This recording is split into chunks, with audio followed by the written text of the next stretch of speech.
Imagina que el mayor misterio de la figura más influyente de la historia no son sus milagros ni su resurrección, sino un silencio. Un abismo de 18 años que la historia oficial decidió ignorar. Desde los 12 hasta los 30 años, la biografía de Jesús se disuelve en la nada. Los evangelios lo mencionan como un niño prodigio que asombra a los doctores del templo y luego, de repente, reaparece como un hombre completo, un maestro capaz de desafiar imperios con la fuerza de sus palabras. Entre esos dos momentos hay un vacío tan grande que no puede ser casual. Es un hueco cuidadosamente diseñado, un muro de silencio levantado para ocultar algo que podría cambiarlo todo. Durante siglos, la Iglesia y los cronistas ofrecieron explicaciones débiles, sugerencias piadosas, intentos por llenar el vacío con trabajo doméstico o aprendizaje religioso. Pero Spinoza, desde su estudio en Ámsterdam, comprendió que en la historia sagrada nada es tan peligroso como el silencio. Cada omisión es una pista, cada ausencia es una forma de control. Mientras otros buscaban milagros, él buscaba coherencia. Y en los márgenes de manuscritos antiguos, en textos casi borrados por el tiempo, encontró señales que apuntaban hacia un conocimiento prohibido. Spinoza no estaba interesado en inventar leyendas. Su método era el de un científico del alma. Analizaba la Biblia como quien desmonta una máquina para entender su funcionamiento. Y en ese proceso descubrió que los años perdidos de Jesús no eran un misterio accidental, sino una pieza arrancada de la historia. No desaparecieron porque no fueran importantes, sino porque eran demasiado importantes, demasiado reveladores. Jesús no estuvo esperando su destino en un taller de Nazaret, estuvo preparándose, viajando, aprendiendo, reuniendo lo que el mundo antiguo tenía de más sabio para transformarlo en algo que ni sacerdotes ni reyes podrían controlar. Y cuando volvió, cuando comenzó a hablar, no lo hizo como un profeta repentino, sino como un hombre que había entendido la estructura invisible que une la mente humana con la divinidad. Esa comprensión, esa conexión directa con la verdad sin mediadores, fue lo que las instituciones religiosas no pudieron permitir. Por eso el silencio, por eso el vacío, porque los años ocultos de Jesús revelan que su poder no vino del cielo, sino del conocimiento. Un conocimiento tan profundo, tan universal, que si se conociera en su totalidad, derrumbaría la autoridad de todo lo que se construyó después en su nombre. Un Jesús que recibe su sabiduría del mundo y no de los cielos, era una idea insoportable para el poder religioso. Porque si el conocimiento puede adquirirse, si el despertar espiritual no depende de un milagro sino del esfuerzo y del entendimiento, entonces la Iglesia pierde su autoridad. Spinoza comprendió que esa era la herejía más peligrosa, la herejía del conocimiento. No la negación de Dios, sino su descubrimiento en la razón, en la naturaleza, en uno mismo. Para Spinoza, Jesús no fue un ser sobrenatural, sino el hombre que alcanzó la conciencia más pura de la divinidad. No necesitó romper las leyes de la naturaleza para mostrar su poder, porque entendió que la naturaleza misma es la manifestación eterna de Dios. No vino a desafiar el mundo físico, sino a revelarlo. Por eso, cuando habló del reino de Dios, no estaba refiriéndose a un lugar, sino a un estado del alma. El silencio de esos 18 años no era una ausencia, era un proceso, una alquimia interior en la que el hombre se convertía en sabiduría viviente. Y cuando volvió, no lo hizo para fundar una religión, sino para liberar al ser humano del miedo. Pero el poder necesita del miedo, lo alimenta, lo organiza, lo convierte en dogma. Spinoza veía en Jesús el ejemplo supremo de lo que ocurre cuando un hombre comprende que Dios no está fuera, sino dentro de todo lo que existe. Por eso lo mataron, porque un pueblo que entiende esto ya no necesita intermediarios. Ya no obedece por temor, sino por comprensión. Y la comprensión es la enemiga natural del control. El mismo patrón se repitió siglos después. Spinoza también fue condenado, excomulgado, silenciado.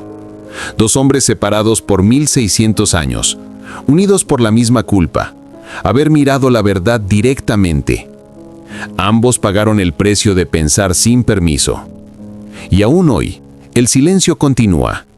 Cada vez que se oculta una idea, cada vez que se censura una pregunta, cada vez que se enseña a creer sin entender, el poder ha aprendido que ya no necesita quemar cuerpos, solo distraer mentes. Pero la chispa sigue allí, en el punto donde la razón y la espiritualidad se tocan, donde Spinoza y Jesús se reconocen como dos rostros del mismo misterio. Spinoza, mientras analizaba antiguos manuscritos hebreos y griegos, encontró una serie de referencias veladas que la historia oficial había borrado. Pequeñas notas en los márgenes, frases omitidas en las traducciones posteriores y un nombre que reaparecía como un eco en textos dispersos.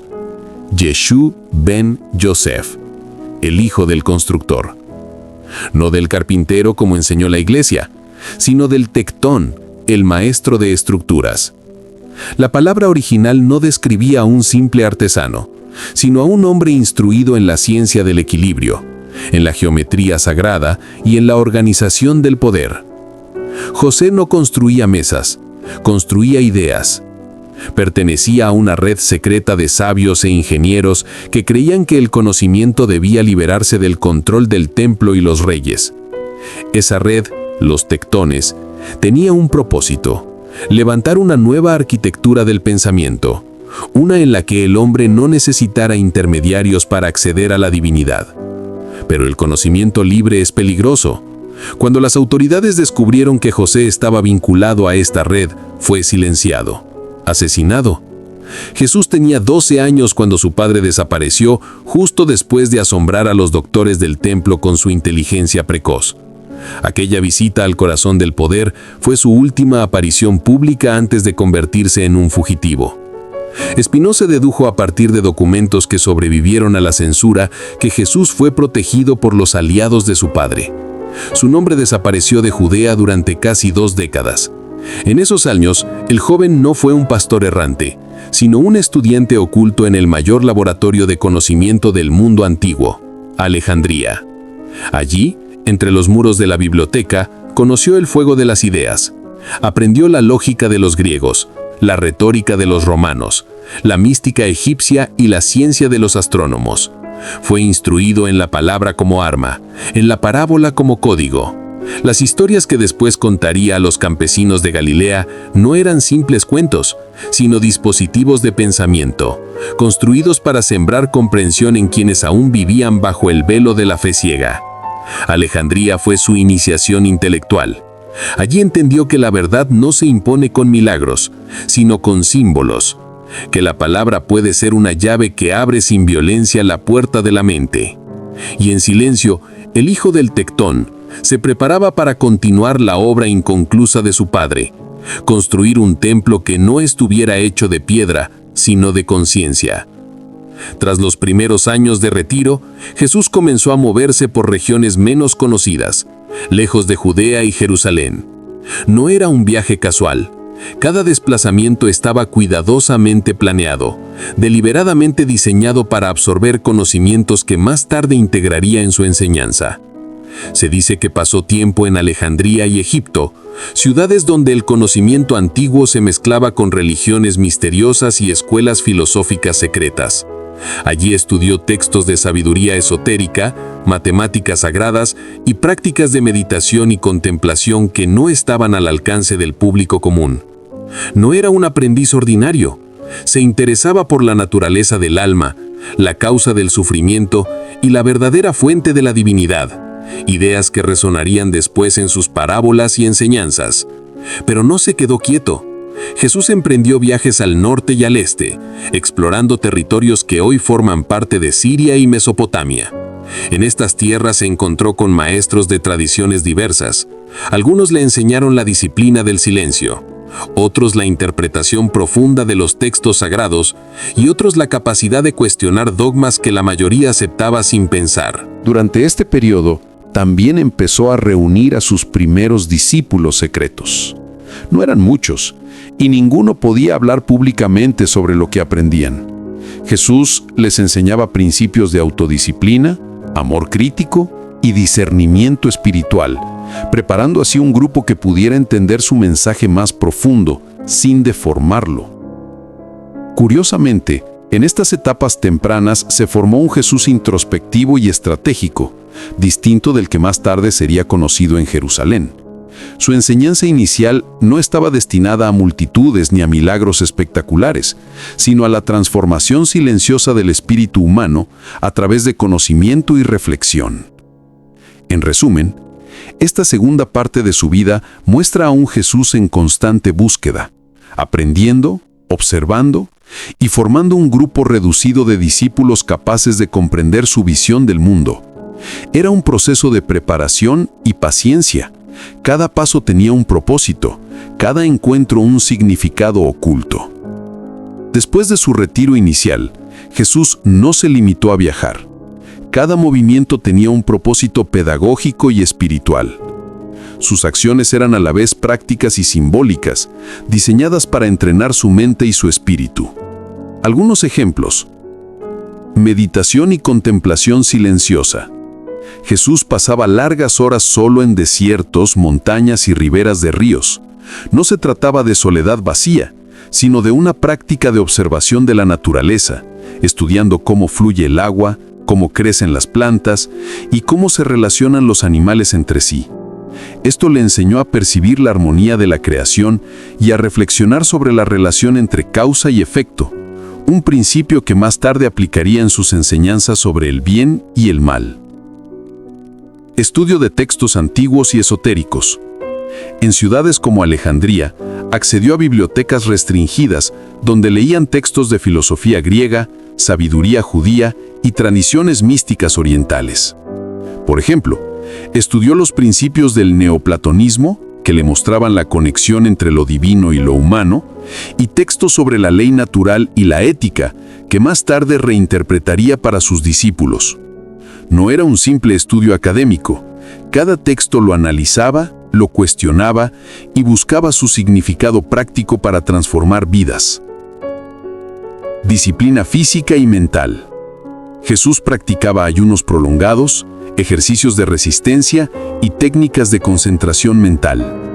Estos rituales de control físico le permitían fortalecer su voluntad y mantener la claridad frente a desafíos espirituales y emocionales. Los ayunos, por ejemplo, no solo eran abstinencia de alimento, sino ejercicios de autodominio y reflexión interna, para entender el deseo y la necesidad humanas. Interacción con sabios y maestros. Durante sus viajes por Siria y Mesopotamia, buscaba discípulos avanzados de otras tradiciones, aprendiendo de ellos estrategias de enseñanza y meditación y observando cómo aplicaban sus principios en la vida cotidiana. Por ejemplo, algunos le mostraron cómo convertir ideas complejas en parábolas simples, una técnica que luego sería central en sus propias enseñanzas públicas. Enseñanza a pequeños grupos secretos. Antes de aparecer públicamente, ya tenía un círculo reducido de discípulos. Con ellos practicaba debates sobre moral, ética y espiritualidad.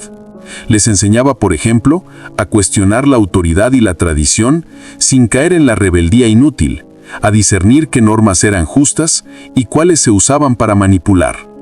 Este entrenamiento les permitía entender los principios antes que las palabras, algo clave para mantener intacto su mensaje frente a la presión externa. Actos simbólicos de aprendizaje. Algunos de sus gestos podían parecer simples, pero tenían un significado profundo.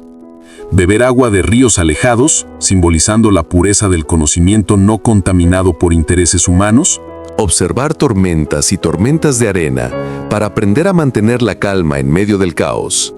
Interactuar con comunidades humildes, sirviendo sin alarde, enseñando que el poder verdadero es invisible y silencioso.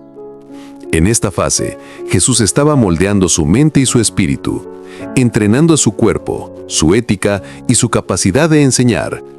No era el Jesús de multitudes y milagros, sino un buscador meticuloso que preparaba cada palabra y cada acción para un propósito mayor: transformar la comprensión humana del mundo y de Dios. Después de años de aprendizaje, meditación y viajes, Jesús regresó a Judea, pero ya no era el joven que había partido. Su mente estaba entrenada, su espíritu firme y su visión clara. enseñar una verdad que desafiaba la interpretación establecida de la ley y de la tradición religiosa.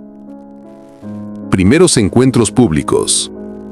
Jesús comenzó a reunirse con pequeños grupos en aldeas y ciudades, usando parábolas para transmitir enseñanzas profundas. Por ejemplo, les hablaba de sembradores y cosechas, pero no solo sobre agricultura. Enseñaba sobre cómo las ideas y los valores se arraigan o se pierden según la preparación de quien la reciben. Explicaba la importancia de la compasión y la justicia, mostrando que la verdadera piedad no reside en rituales externos, sino en la acción consciente y ética. Confrontaciones con autoridades religiosas. Su conocimiento profundo de la ley y su capacidad de interpretación le permitió desafiar públicamente ciertas normas, sin perder autoridad moral. Por ejemplo, criticaba a los fariseos y escribas por su hipocresía ritual, mientras mantenían la injusticia social. Defendía la idea de que el amor y la justicia deben prevalecer sobre reglas rígidas, un principio que había aprendido observando el mundo y estudiando textos esotéricos. Acciones simbólicas y provocativas. Jesús comenzaba a actuar de manera que su mensaje se hiciera visible. Limpieza del templo no era solo un acto de indignación, sino un símbolo de purificación del espíritu y del sistema religioso corrupto. Sanaciones y ayuda a necesitados. Más allá del milagro, eran demostraciones prácticas de compasión y conexión humana, enseñando que la espiritualidad se mide en actos, no en palabras. Formación de discípulos cercanos. Continuaba entrenando a un grupo reducido, enseñándoles discernimiento y liderazgo. Por ejemplo, les mostraba cómo responder a la hostilidad sin perder la serenidad, cómo enseñar verdades difíciles sin imponerlas, y cómo leer a las personas para conocer sus verdaderas necesidades. Predicación como estrategia consciente. Jesús no hablaba al azar. Cada palabra, parábola y gesto estaba estratégicamente calculado. Sabía que ciertos mensajes debían ser comprendidos solo por quienes estaban preparados, mientras que otros eran para despertar curiosidad y cuestionamiento en el público en general. En esta etapa, vemos a un Jesús consolidado y activo, que combina la profundidad de su formación secreta con la necesidad de actuar en el mundo real. Sus enseñanzas comienzan a dejar huella, pero la mayoría de sus discípulos aún no comprenden completamente su mensaje, reservando su sabiduría más profunda para quienes estaban preparados para recibirla.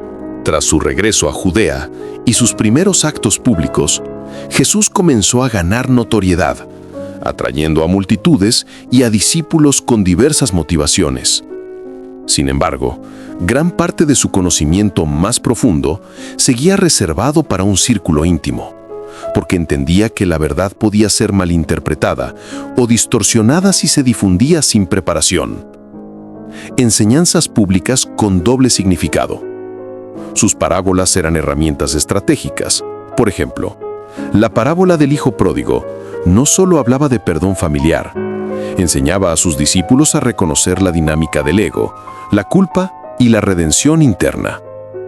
La historia del buen samaritano no solo mostraba caridad, era una lección sobre la ética práctica frente a la rigidez social y religiosa. Milagros como demostraciones simbólicas.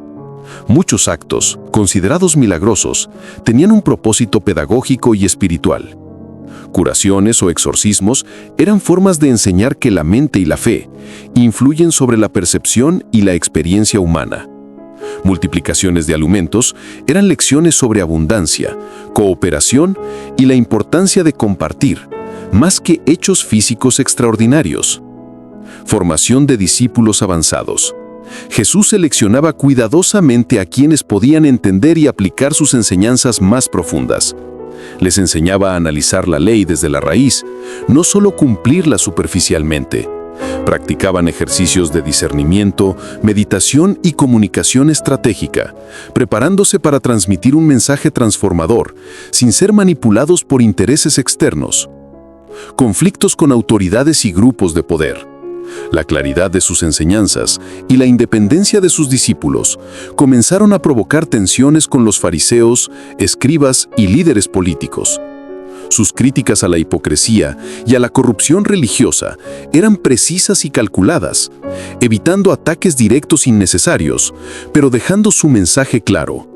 Su influencia crecía rápidamente, generando preocupación entre quienes controlaban la narrativa religiosa, lo que iniciaba un juego de vigilancia y manipulación. La estrategia del secreto. Jesús entendía que su mensaje tenía niveles: externo, accesible a todos, que despertaba reflexión y cuestionamiento; interno, reservado a los discípulos preparados, que contenía conocimiento sobre la naturaleza del alma, el poder del pensamiento y la verdadera esencia de Dios. Esta dualidad le permitía proteger la sabiduría de distorsiones y preparar un legado que sobreviviera más allá de su presencia física. En esta fase, Jesús ya era un maestro visible y a la vez enigmático, que utilizaba cada acto, palabra y parábola como parte de una estrategia consciente: despertar mentes sin entregar todo el conocimiento a quienes aún no podían comprenderlo. Su enseñanza combinaba acción, ejemplo y reflexión, sentando las bases para un mensaje que desafiaría siglos de tradición y dogma. Si quieres, puedo continuar con la parte 5, donde abordaremos el punto culminante de su predicación pública, el conflicto abierto con las autoridades y cómo manejaba la transmisión secreta de sus enseñanzas más profundas, mostrando la tensión entre lo visible y lo oculto. A medida que Jesús ganaba notoriedad, la atención sobre él se volvió más intensa y peligrosa. Las multitudes lo seguían con admiración, pero también con confusión. Las autoridades religiosas lo observaban con recelo y sospecha. Este era el momento en que la estrategia de su enseñanza debía ser más cuidadosa que nunca. Predicación intensa y confrontativa. Sus discursos se volvieron más claros y directos, pero siempre con doble lectura. Hablaba del reino de Dios, pero en un sentido que trascendía jerarquías y templos, invitando a sus oyentes a descubrir la divinidad en su interior y en la acción ética diaria. Criticaba a líderes religiosos por su legalismo, pero lo hacía con parábolas y ejemplos que enseñaban discernimiento a sus discípulos sin provocar una rebelión abierta que pudiera destruir su obra prematuramente. Actos que enseñaban más que impresionaban. Los milagros públicos funcionaban como lecciones prácticas. La sanación de enfermos demostraba el poder de la fe y de la atención consciente sobre el sufrimiento, no un control sobrenatural arbitrario. Alimentar a la multitud mostraba la importancia de cooperación, responsabilidad colectiva y abundancia compartida, reforzando sus enseñanzas éticas. El círculo interno y la transmisión de secretos. Mientras la mayoría seguía sus palabras de forma superficial, un círculo reducido de discípulos recibía enseñanzas más profundas. Comprendían la naturaleza de las pasiones humanas, el egoísmo disfrazado de religiosidad y el camino hacia la verdadera libertad interior. Jesús les enseñaba a analizar la realidad y las relaciones humanas con claridad y sin miedo, preparando un grupo capaz de continuar su obra aún bajo amenaza. Preparación para la oposición. Consciente de que sus enseñanzas desafiaban el poder establecido, Jesús preparaba tanto a sus discípulos como a sí mismo. Enseñaba cómo mantener la calma frente a la hostilidad y la injusticia. Mostraba que la verdadera fortaleza reside en la integridad y la claridad del pensamiento, no en la fuerza física o la imposición de autoridad. El equilibrio entre lo público y lo secreto. Jesús había logrado una habilidad fundamental. Para la masa, ofrecía parábolas, ejemplos y acciones visibles que despertaban reflexión y cuestionamiento. Para los iniciados, transmitía principios universales sobre ética, conciencia y naturaleza divina, asegurando que el núcleo de su sabiduría sobreviviera intacto, más allá de cualquier persecución o malentendido. En esta etapa, Jesús se convierte en un maestro estratégico. Cada palabra, cada gesto y cada parábola no es casual. Es un equilibrio perfecto entre acción pública y enseñanza oculta, entre lo que puede ser comprendido por todos y lo que solo aquellos preparados pueden asimilar. Esta tensión entre lo visible y lo secreto define la esencia de su misión: transformar la comprensión humana del mundo y del espíritu, sin depender del poder ni de la fama. A medida que la influencia de Jesús crecía, también lo hacía la amenaza de quienes no podían aceptar su visión. Fariseos, sacerdotes y líderes políticos comenzaron a ver en él un desafío que podía desestabilizar su control sobre la población. Jesús entendía que su misión enfrentaría un momento crítico y que la clave no era la confrontación abierta, sino asegurar la transmisión de la verdad a quienes estuvieran preparados. La traición como parte del plan. La figura de Judas y la traición que representaba no fue un hecho aislado. Jesús ya había entrenado a sus discípulos para distinguir entre lealtades superficiales y compromiso real. La traición permitió que los eventos se desencadenaran de manera que la enseñanza profunda no se perdiera, sino que pudiera sobrevivir incluso en la adversidad. Enseñanza en medio de la presión. Durante los días finales, Jesús continuó enseñando, pero ahora con mayor intensidad y concentración en lo esencial. Reafirmó que la verdadera autoridad no proviene de la imposición externa, sino de la claridad interior y de la integridad ética. Sus palabras a los discípulos cercanos eran directas y profundas, recordándoles que la verdadera misión consistía en comprender y aplicar la sabiduría, no en depender de él físicamente. Simbolismo de los actos finales. Sus acciones, aunque públicas, seguían siendo enseñanzas en forma de símbolos. La última cena no solo fue un acto de comunión, sino una lección sobre responsabilidad, memoria y transmisión de conocimiento. Su arresto y enfrentamiento con las autoridades mostraron que la fuerza verdadera reside en la serenidad, el control del miedo y la coherencia moral, no en el poder militar ni en la evasión. Preparación para la preservación del mensaje. Jesús sabía que la mayoría de sus seguidores no comprenderían completamente su enseñanza. Por eso, entrenó a un círculo selecto de discípulos para que pudieran interpretar, aplicar y enseñar la sabiduría oculta, manteniendo la esencia de su mensaje intacto ante cualquier distorsión. La combinación de enseñanza pública y formación secreta aseguraba que el núcleo de su filosofía trascendiera persecuciones, malentendidos y siglos de interpretación interesada. El legado oculto y visible. Al final de su misión, Jesús dejó una dualidad deliberada. Lo visible, enseñanzas accesibles a todos, ejemplos éticos y actos simbólicos. Lo oculto, comprensión profunda de la naturaleza humana, de la divinidad y del mundo, solo para quienes tenían preparación y discernimiento. En esta fase final, Jesús muestra una estrategia consciente de enseñanza y preservación. Su conocimiento y sabiduría no dependen de su vida física, sino de la capacidad de sus discípulos de entender, aplicar y transmitir la verdad de manera responsable. Esta tensión entre lo público y lo secreto se convierte en la esencia de su legado, asegurando que su enseñanza más profunda sobreviviera incluso en un mundo hostil y lleno de malentendidos. Tras su muerte, la figura de Jesús no desapareció. Su enseñanza continuó viva gracias a la estrategia de doble nivel que había aplicado durante su vida. El núcleo de su mensaje más profundo permaneció reservado para quienes podían comprenderlo, mientras que sus actos y palabras públicas se difundieron entre la población general. Discipulado activo y selectivo. Sus discípulos más cercanos, formados en años de instrucción secreta, asumieron la tarea de interpretar y transmitir la enseñanza profunda. Ellos sabían que las parábolas y actos visibles eran puertas de acceso, pero el conocimiento real requería discernimiento y preparación. La esencia de la sabiduría de Jesús no estaba en milagros ni en rituales, sino en la comprensión del alma, la ética y la conexión con la divinidad a través de la acción consciente. Difusión pública de sus enseñanzas. La mayoría de los seguidores recordaba sus parábolas, milagros y actos que se difundieron rápidamente.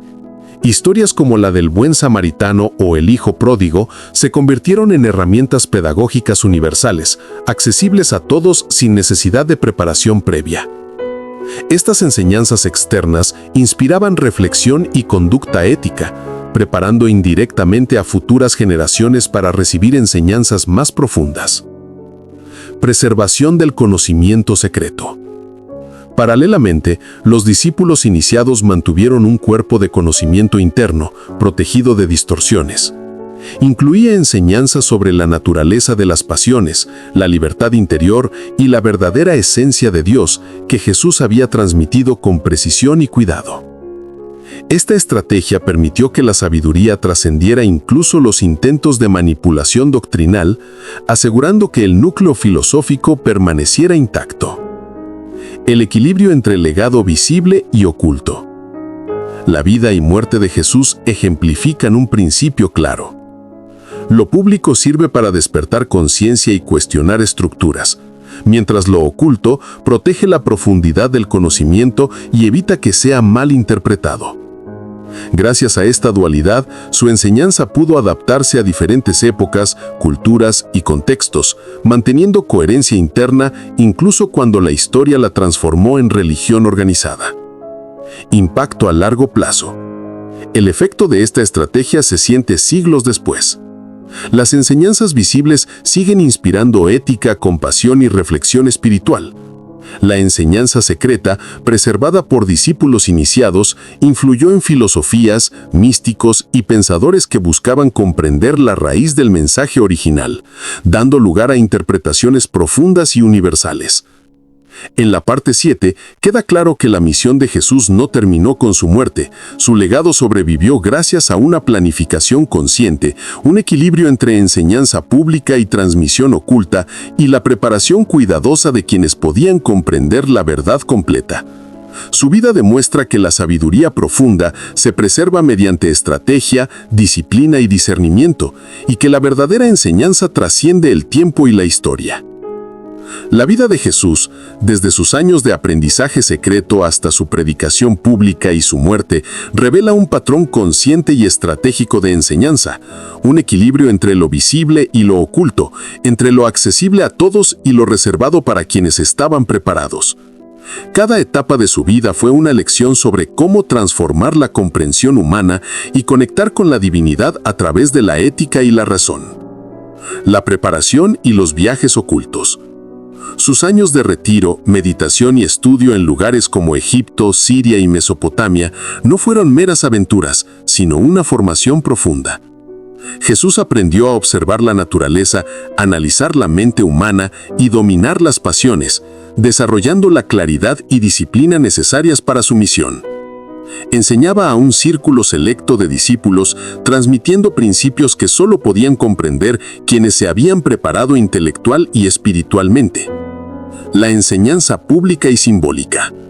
Cuando regresó a Judea, sus actos y parábolas alcanzaron a las multitudes. Cada gesto tenía un significado pedagógico, desde los milagros hasta la purificación del templo. Sus enseñanzas externas despertaban conciencia y cuestionamiento, preparando el terreno para comprender la verdad más profunda en el momento adecuado. La tensión entre secreto y visibilidad. Jesús comprendía que la verdad no podía ser revelada de manera indiscriminada. Lo público inspiraba y educaba. Lo oculto preservaba la sabiduría esencial, asegurando que su mensaje sobreviviera intacto frente a persecuciones, distorsiones y dogmatismos. La conexión con la filosofía de Spinoza. Si reinterpretamos su legado bajo la óptica espinosista, Dios es la naturaleza y las leyes que la rigen. La verdadera libertad y ética dependen de comprender la realidad y actuar según la razón. El amor, la compasión y la justicia se vuelven manifestaciones racionales de la comprensión de la interconexión de todos los seres. Los milagros y parábolas son herramientas pedagógicas, no eventos sobrenaturales, diseñadas para despertar conciencia y transformar la vida. El legado vivo y atemporal. La estrategia de enseñanza de Jesús permitió que su mensaje trascendiera siglos. Lo visible sigue inspirando ética y compasión. Lo oculto guía a quienes buscan comprender la verdad profunda sobre la vida, la mente y la divinidad. Su vida demuestra que el conocimiento y la sabiduría se preservan no por la fama ni por la imposición, sino por la preparación, el discernimiento y la transmisión consciente. Jesús no solo dejó historias y milagros, dejó un modelo de enseñanza estratégica y ética donde la sabiduría se comparte de manera que pueda transformar verdaderamente a quienes la reciben. A través de la lente de Spinoza, su vida y legado se comprenden como un camino racional y ético hacia la libertad interior, la compasión y la armonía con la naturaleza del mundo y del espíritu. Su mensaje sigue vivo hoy, accesible a todos, pero revelando su profundidad solo a quienes están dispuestos a buscar, reflexionar y aplicar sus enseñanzas con discernimiento.